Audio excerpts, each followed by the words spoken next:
Viral murid SD pakai sandal jepit saat pertama masuk sekolah, tak sanggup beli sepatu.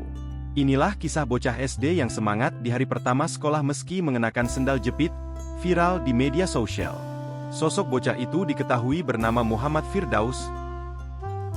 Ia tampak tak malu meski teman-temannya mengenakan sepatu sekolah, dan ia hanya sandal jepit. Firdaus tetap menebar senyum di sekolahnya. Firdaus merupakan siswa baru SD Impres Desa Kuo, Kecamatan Pangale, Kabupaten Mamuju Tengah, Mateng, Sulawesi Barat, Sulbar. Siswa baru tersebut mengaku butuh sepatu sekolah. Tetapi orang tuanya belum sanggup membelikan sepatu baru untuk anaknya yang baru pertama kali masuk sekolah. Selain tak sanggup membeli sepatu, pakaian seragam sekolah Firdaus juga masih dicicil oleh orang tuanya. Kedua orang tuanya hanya bekerja sebagai buruh harian dan jual sayuran yang hanya cukup untuk kebutuhan sehari-hari. Keterbatasan ekonomi ini membuat Firdaus bersekolah dengan kondisi yang sangat memprihatinkan.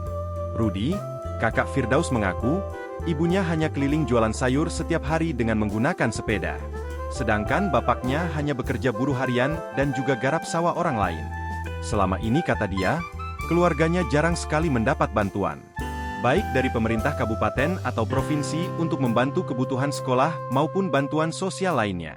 Lanjut dia, untuk memenuhi kebutuhan sehari-hari, Rudi hanya menunggu panggilan dari orang lain agar dia bekerja sebagai buruh harian bersama ayahnya.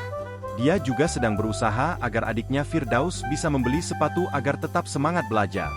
Rudi menambahkan, dari 4 bersaudara, hanya Firdaus yang sekolah, sementara saudara lainnya sudah berhenti sekolah karena faktor ekonomi yang menghimpit mereka.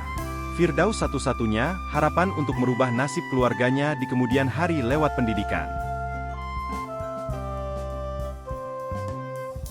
Download Tribun X sekarang, menghadirkan lokal menjadi Indonesia.